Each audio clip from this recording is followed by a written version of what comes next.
Olá, bem-vindo de volta, nobre cavaleiro, em busca do conhecimento. Hoje nós vamos continuar falando da Bretônia, porque é um tema bem vasto, e hoje nós vamos falar especificamente da estrutura social e um pouco também das principais cidades que você deve saber ao visitar esse grande país. E vamos começar com a sociedade, a base, o Olha, a camada mais inferior da sociedade da Bretônia são os camponeses. Os camponeses, se você fica triste com a sua vida, cidadão imperial, saiba que você tem ela fácil. O camponês, esse sim, nasceu para sofrer. Ao nascer, o camponês ele é propriedade do senhor daquela terra. Na Bretônia, os nobres têm o rei e tudo que existe na Bretônia pertence ao rei. O rei divide as suas terras em cargos menores, como uma sociedade feudal. Os logo abaixo do rei têm grandes espaços de terra que eles dividem em espaços menores para outros nobres, que dividem por sua vez em espaços menores para outros nobres, até chegar no ponto de um nobre ser tipo o protetor da passagem do rio não sei o que ele é dono de uma ponte, ou o nobre do vilarejo das montanhas da colina, que são 3 casinhas uma do lado da outra e 2 famílias que vivem ali, e ele é o senhor daquela terra, mas ele é o senhor, tá tudo certo. Então, os nobres da Bretônia são assim, eles são uma sociedade feudal, acho que é o termo correto para a gente determinar isso, e o rei delega terras e é dever dos outros nobres proteger essas terras e delegar para outros nobres e assim por diante. E os camponeses aqui são propriedades do rei. Sendo propriedades do rei, assim como as terras, eles são delegados aos nobres e eles devem serviço a eles para toda a sua vida, que é uma coisa correta, justo, não vi nada errado até aí.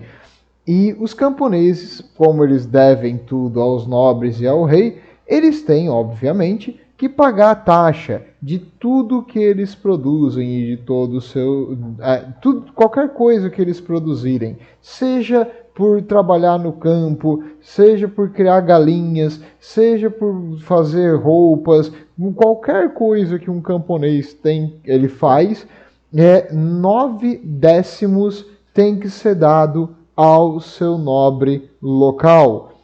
E o nobre repassa, claro, para cima da cadeia até chegar no rei. E por que isso? Porque o camponês, como eu falei na Bretônia, não tem nenhum direito. Ele só tem deveres. E esses deveres eles têm que fazer de cabeça erguida e com um sorriso no rosto, por saberem que eles estão fazendo a sua parte na sociedade. É assim que é a sociedade da Bretônia. Para te entender o quão eles são insignificantes para o resto dos nobres, um porco gordo ou uma vaca de leite vale muito mais do que uns 5 ou 6 camponeses. Então, olha, assim, eles são muito desvalorizados. Além de que eles têm uma lei rigorosíssima. A lei, por exemplo, impede que eles caçem. Eles até podem matar pequenos roedores, como ratos ou esquilos. Eles também podem assim, caçar, às vezes, pequenos pássaros e gatos. Eles também têm o direito, se eles quiserem, de matar gatos. Mas nada maior do que um coelho. Aliás, às vezes, coelho também é proibido, dependendo do que o senhor da sua terra achar. E caso um camponês seja pego caçando uma coisa sem a permissão do senhor da sua terra local, como ele roubou a caça do nobre, o nobre pode caçar ele e fazer ele ser perseguido pelos cachorros e o pessoal caçando ele. É normal, achei uma punição correta e sob a mesma medida. Então a próxima vez que tu reclamar por estar acordando cedo, lembre-se que o camponês tem uma vida pior que a sua, bem pior. Além desse sofrimento inteiro, eles também, como eu falei, 9/10 de qualquer coisa que eles produzem, eles têm que enviar ao seu nobre. Então, se tu tem 10 galinhas e elas botam 10 ovos, 9 deles vão para o nobre. Se tu tem 7 galinhas e elas botam 7 ovos, os 7 vão para o nobre, porque ninguém na Bretônia sabe contar direito, então é mais fácil já dar os 7 de uma vez, porque a gente não sabe arredondar. No caso, a educação aqui é inexistente, assim, a grande maioria da população não sabe nem ler nem escrever. E os poucos que sabem são aqueles que deram sorte de desde pequeno entrar num culto ou num monastério de alguma das religiões que existe na Bretônia, e ali eles aprendem às vezes a escrever. Se o senhor local também quiser, digamos, um escriba ou alguém para escrever os seus atos ou fazer uma biografia, ele pode financiar uma educação para um camponês. E pela generosidade incrível desse senhor que pagou o estudo do camponês, o camponês deve trabalhar para ele, depois de escrivão, para o resto da vida. Também até aí não houve nada, assim, juros pequenos ali pela generosidade do nobre. Então a vida dos camponeses é realmente, quando eu digo embaixo da pirâmide da sociedade, eu digo bem embaixo da pirâmide da sociedade. Uma história interessante que aconteceu aqui foi uma vez um artesão camponês inventou uma catapulta chamada trebuchet. Essa catapulta conseguia arremessar pedras a uma distância bem longa e com uma certa precisão. E como a pedra era enorme, contra fortificações e castelos era impressionante. E os nobres locais ficaram assim admirados com essa invenção, chegando ao ponto de ela ser demonstrada ao rei. Ao rei da Bretônia viu a catapulta. E ele chamou esse inventor e falou: parabéns, você agora vai trabalhar para mim e você vai ganhar uma compensação pela sua invenção e pelo seu trabalho. E ele ganhou 3 porcos gordos prontos para o abate. E um apenas ficou de volta para o rei como taxa. Os outros 2 foram dele. E eu acho que esse foi o mais rico que um camponês já foi na Bretônia desde sempre. É sério, assim, eles são bem ferrados mesmo, cara. E no caso, os camponeses, muitas vezes, eles costumam ter armas extremamente simples, como facas, espadas curtas, lanças de madeira, arcos improvisados, porque é o que é permitido a eles. Nossa Senhora, a dama o livre de eles terem uma arma capaz de machucar um cavaleiro, porque qual o sentido de um camponês ter uma arma que machucaria um nobre na Bretônia? Não faz sentido nenhum. Então, a maioria das armas que conseguem ter penetração de armadura, eles não podem usar. Coisas como seria Morningstar, seria massas de batalha, que é uma bola de ferro com pontas, não pode. Coisas assim, uma espada longa, um camponês qualquer não pode ter. Assim, ele só teria algo assim se for autorizado pelo seu senhor local, porque ele está precisando para o exército e para servir o senhor. Senão, jamais ele teria uma dessa em casa.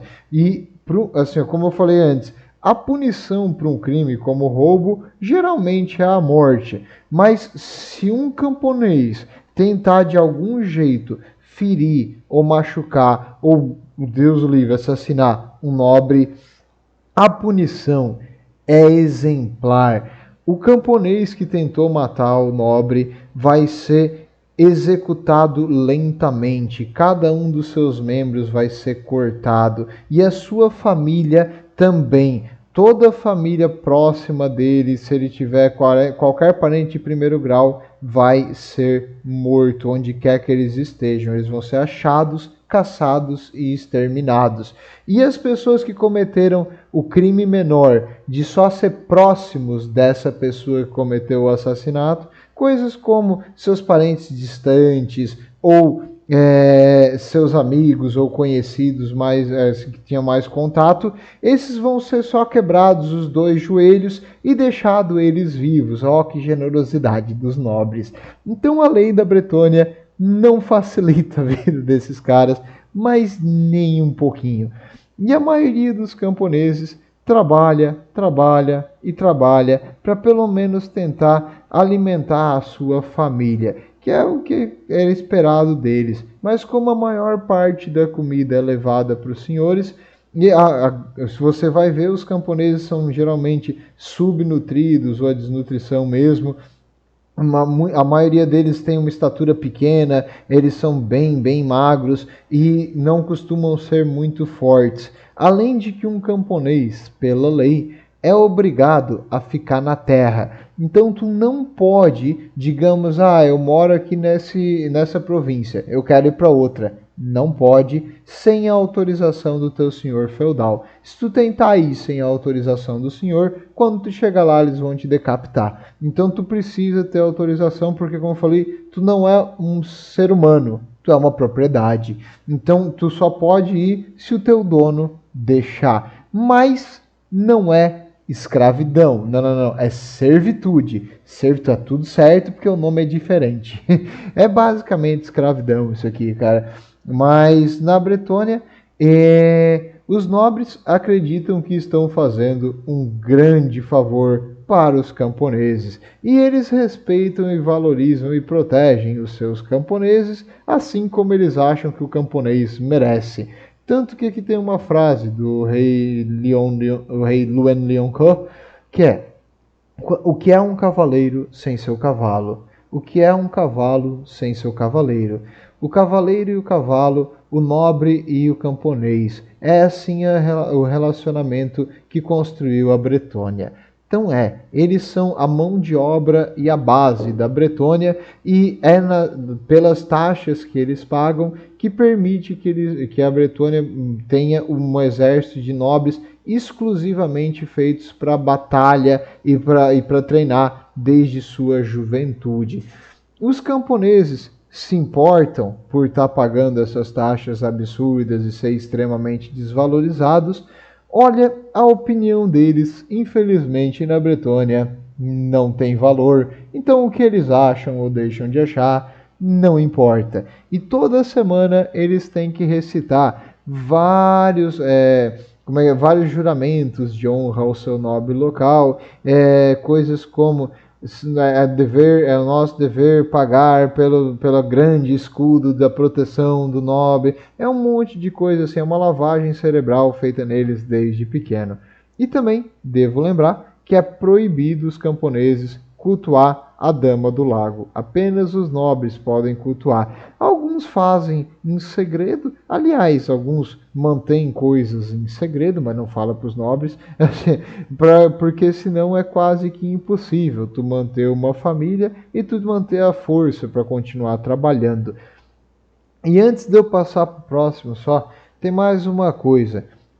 A maioria dos camponeses, como eles só podem viver naquela região, e os camponeses só podem casar entre si, existe um grande número de malformações nos camponeses.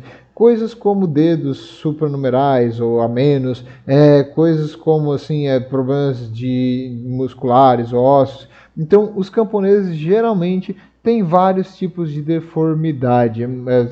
Eles não vão ser muito padrões quando você vê eles. E, no caso, alguns camponeses têm sorte. Digamos que ele seja um pouco mais alto, um pouco mais forte, ou o nobre simplesmente gostou daquele ali. Esse cara aí é gente fina. E em troca assim, do serviço deles no exército, que aí o nobre convida ele para lutar, ele consegue ter um pequeno terreno, mais ou menos o suficiente, se tudo der certo e uma colheita boa, para alimentar a sua família. Esses são os homens de armas. No caso, são os camponeses mais valorizados na Bretônia, que eles lutam junto com os nobres. Não espere, se eles não são bem treinados quanto os nobres, assim, desde nascença para lutar, e a maioria recebe apenas um treinamento muito básico, e nem que eles vão lutar por muito tempo, que como eu falei, ser um pouquinho maior que um camponês normal na Bretônia não é muita coisa. Provavelmente a média de altura deles é 1,55 m, no máximo 1,60 m. Então, assim, eles são mais raquíticos, eles comem mal, eles têm uma alimentação bem restrita em proteína, então eles não vão ser assim uma coisa muito forte e nem também, assim, eles não têm aquela honra que tem os cavaleiros. Aliás, o que eles querem é só, eles pensam no almoço de hoje e no almoço de amanhã. Então, para eles, se está dando errado a batalha, eles vão fugir. Comparado às infantarias profissionais do Império, eles são bem inferiores. Além de que as armas que os nobres dão para eles, geralmente também são bem inferiores. Alguns conseguem alabardas, umas lanças um pouquinho melhores e espadas curtas, mas nada assim muito grande. Normalmente escudos de madeira feitos por eles mesmos, com as cores da casa nobre que eles estão servindo. Mas na sociedade, para um camponês, geralmente entrar no exército do seu senhor local é a melhor coisa que pode acontecer para ele, porque ele vai conseguir um pequeno terreno para plantar, que ele não vai precisar pagar tanto imposto em cima daquele terreno, porque ele é considerado dele. Então ele não precisa mais pagar tanto para o senhor. Claro, tudo que ele fizer fora daquele terreno vai ter que pagar imposto para o senhor feudal. Então é isso, isso aqui subiu de vida, um camponês um pouco a mais que a média. E os homens livres? Os homens livres são aqueles, são raras exceções, mas são os comerciantes, os artesãos, os padeiros, os oleiros, os metalúrgicos, qualquer pessoa assim que tem uma função, um serviço mesmo, que exigiu um certo treinamento ou aprendizado. Então, como foi a escola na Bretônia é inexistente. Então, para aprender isso, muitas vezes tem que fazer igual o pai do Chris e pagar para trabalhar. Assim, tu é um estagiário não só não remunerado, como tu é um estagiário pagante. Então, tu tem que pagar para aprender uma arte. E isso para um camponês é impossível, porque ele já está pagando 90% de tudo que ele tem, não sobra nem para ele. Como é que ele vai pagar aprender algum tipo de faculdade? Não tem como. Faculdade no caso de serviço, não as faculdades modernas que não ensina tu muito a serviço em si. Mas beleza, não vou falar sobre sociedade moderna, só falando sobre a sociedade da Idade Média. No caso aqui, ele teria então que ter um aprendizado por um tempo para poder fazer aquilo que exige uma habilidade. E os nobres, como eu falei antes, assim como eles pagam para alguns estudo, para aprender a ler e escrever, muitas vezes, estamos precisando de um novo ferreiro porque o antigo morreu. Eu vou pagar para um dos camponeses que tem mais habilidade nessa área e que tem todos os dedos na mão para aprender a ser o próximo ferreiro. E em troca dessa bolsa de estudos, eles têm que trabalhar para o resto da vida. Então, quando tu estiver reclamando que tu está pagando teu fiéis, lembre, pelo menos ele vai acabar, não é para o resto da vida. Então, é isso. Assim. Então, eles são um pouquinho... Aliás, na questão social, se tu tem uma função assim na sociedade da Bretônia, tu vai ter uma vida bem melhor que a dos camponeses. Tu também vai ter que pagar uma grande quantidade de taxas, mas normalmente não tantas quanto os camponeses. E eles não são, assim, eles são homens livres, mas eles não são considerados livres assim no sentido literal da palavra. Então, esse ferreiro que ganhou aquela bolsa de estudo não pode ir da cidade A para a cidade B sem que o seu nobre autorize essa viagem e por quanto tempo que ele deve ficar lá antes dele voltar e continuar o seu trabalho.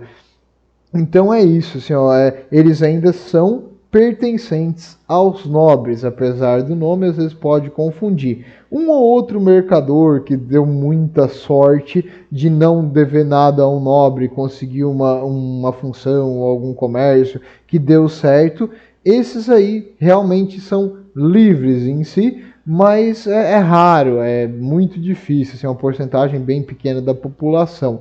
E para todo mundo que não é nobre na Bretônia, é proibido a possessão de ouro. Então tu não pode ter moedas de ouro. A moeda de ouro é exclusiva da nobreza. Os camponeses só podem usar prata e cobre, não pode usar ouro, nem fios de ouro, nem joias de ouro e coisas assim. Isso, nem seda também, não pode, é proibido. Na verdade, tem várias coisas que é proibido, nem peles assim de animais que são considerados animais de caça só dos nobres. Então, um camponês não é muito incomum tu vê ele usando um casaco no inverno de pele de rato ou de gatos que ele conseguiu matar e fazer. Então é isso, cara. A vida na Bretônia é meio difícil para quem é da parte de baixo da sociedade. E quem é que fica em cima? Os nobres. Os nobres são as famílias descendentes dos cavaleiros, os que lutam para manter a honra, a dignidade e a integridade da Bretônia.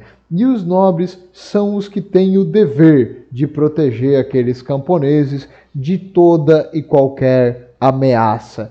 Mas eles não são necessariamente obrigados a lutar até a morte para defender os camponeses, porque como eu falei, os camponeses para eles não tem assim muito valor.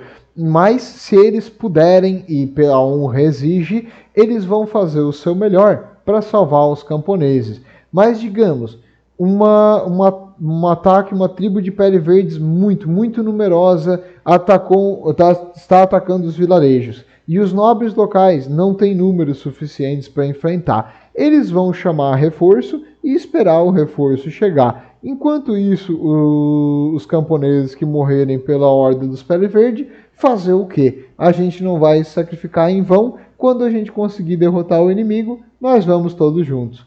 Que é o esperado de um nobre, né? Você não queria muita coisa, né, cara?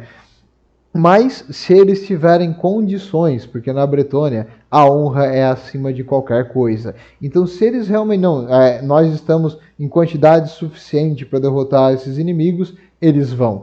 Porque o objetivo deles é manter a integridade das terras e de suas possessões. Isso é um dever deles. Eu já vou falar também do Código de Honra. Então, os camponeses são parte de suas possessões, eles têm que defender. Então, assim, o que eu falei ali, esse exemplo deles não ajudarem, é só se as condições estiverem muito desfavoráveis. Normalmente, eles vão lutar.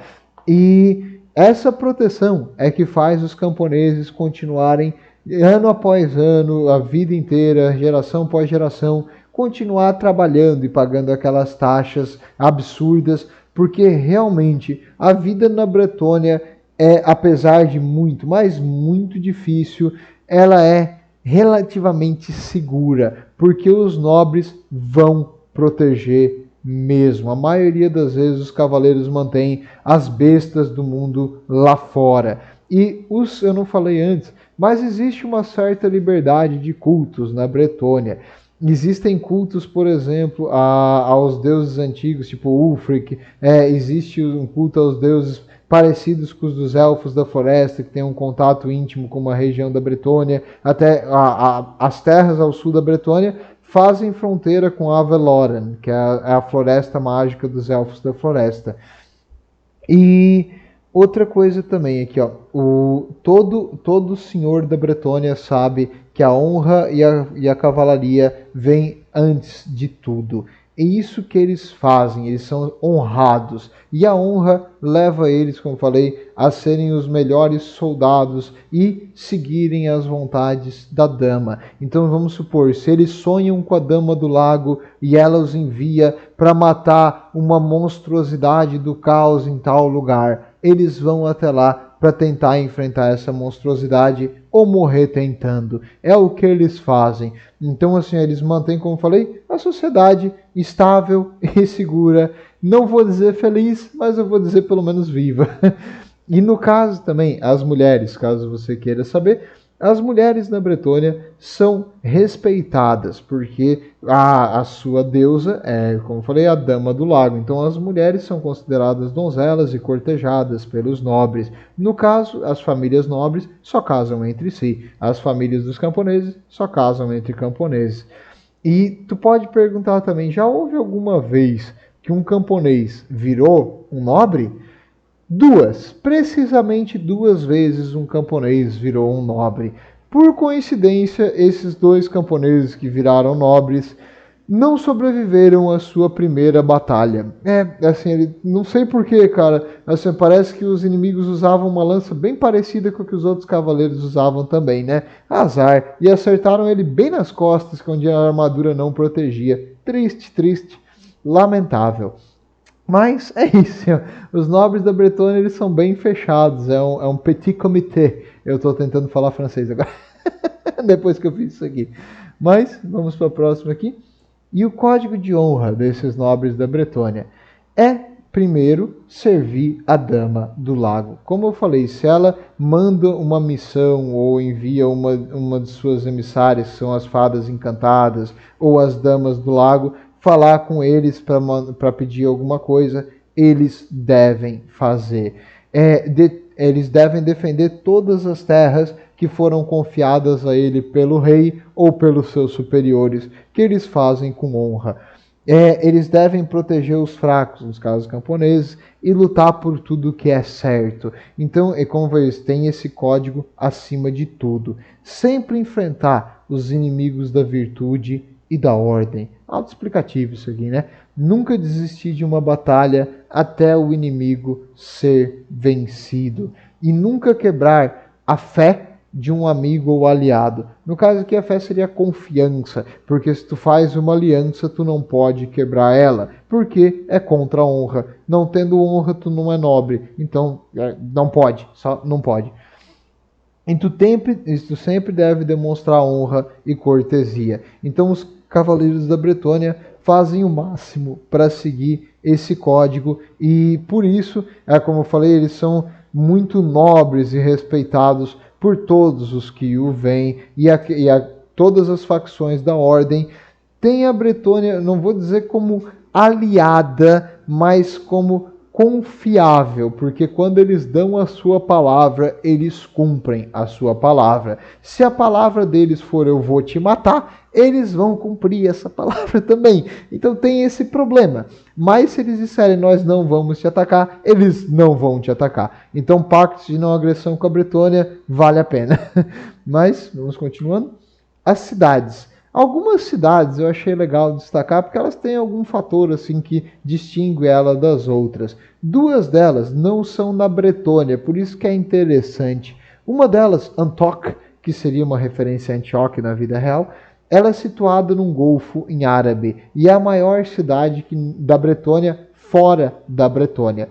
Normalmente as cidades da Bretônia, até eu esqueci de falar, elas não são uma cidade propriamente dita, elas são um castelo e várias casas dos camponeses vivem ao redor desse castelo. No castelo vivem os nobres e tem as fortificações e os men at arms, aqueles que os camponeses que são dados a honra de servir ao exército. Então eles vivem no castelo e a cidade vai crescendo ao redor da fortificação e da segurança desse castelo. Bregonha, que seria uma cidade indústria no Novo Mundo do Warhammer, e ela foi fundada por um cavaleiro, que era o barão Marcel de Pavaron. Esse Marcel de Pavaron, ele no caso é um barão bem famoso, porque ele é um explorador. Ele viajou os mares à procura de novas terras e novos locais para desenvolver colônias da Bretônia. O castelo de Pavaron. Esse é um castelo que ele foi feito dentro da montanha, quase que uma caraque para os anões. Os anões aqui têm orgulho, lágrimas masculinas aqui nessa aí. O castelo de Aquitaine. O castelo ele tem uma torre enorme, uma espiral altíssima, cheia de janelas. Parece um castelo da Rapunzel lá em cima. O castelo de Artois. O castelo de Artois, ele é uma cidade diferente das outras. A cidade não cresceu ao redor da fortificação. A fortificação foi construída ao redor da cidade. E isso é uma coisa única na Bretônia. O castelo de Cron. O Castelo de Couronne, ele é o lar do atual rei da Bretônia. Então o rei hoje mora em Couronne. E o Castelo de Bordeaux, ele é um porto que tem alguns anéis de defesa até tu entrar no porto principal da cidade, porque eles são feitos para proteger de invasores do mar. Tanto uma vez que o Cetra ele mandou forças para invadir a costa, quanto também os bárbaros do norte que costumam pilhar essa região. E no mar a gente tem que sempre considerar os elfos, porque os elfos no Warhammer Fantasy são piratas. Então, além de tudo, eles ainda roubam os outros. Então, por isso, todos eles, tanto os superiores quanto os elfos negros, todos eles roubam quando é possível, porque é da natureza do elfo, né? Não, tô zoando. Mas eles realmente são piratas aqui. E tem um castelo que, se você conhece um pouco da lore aqui do Warhammer, você pode estar me perguntando, tá, mas tu falou aí das cidades mais importantinhas, tal, e o castelo de Mucilon? É o seguinte, nós não devemos falar esse nome aqui. A gente não fala de Mucilon, porque depois do que aconteceu, no caso do Falso Graal, não é bom. Lá tudo que vem de lá é ruim e amaldiçoado. Aliás, só falar esse nome, toda a taverna vai ficar quieta, olhar para ti sério e com alta suspeita. Por que tu quer saber de Mucilon? O que te atrai para lá? Você não é uma boa pessoa se você quer ir para Mucilon. E ao redor da cidade, de agora amaldiçoada, foi feita fortificações e existe um portão chamado Granul, que é uma fortificação de madeira com vários barcos de patrulha que protegem as rotas tanto terrestres quanto fluviais até Mucilon. E qualquer coisa que entre, que sai de lá, tem que passar por essa fortificação. Eu acho que esse aqui merece um vídeo. Se você quiser saber o que acontece em Mucilon, deixa aí nos comentários que talvez um dia eu fale sobre a cidade. Mas vai precisar de mais bebida, como dizia o padre na última igreja.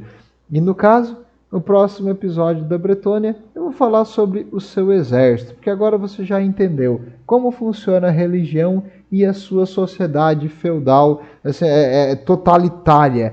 Todo o poder vem do rei, e o rei é dono de tudo. E o rei delega o seu poder, empresta, no caso seria mais correto, aos nobres, que delegam a outros nobres, que delegam a outros nobres, e os nobres, em nome do rei, são o dono de tudo, incluindo da vida daqueles que habitam as terras. Então é isso, espero ver vocês na próxima. Agora que você entendeu como a Bretônia funciona, a gente vai falar um pouco mais das táticas, dos combates e das diferentes unidades que estão disponíveis aos generais de La Bretonne.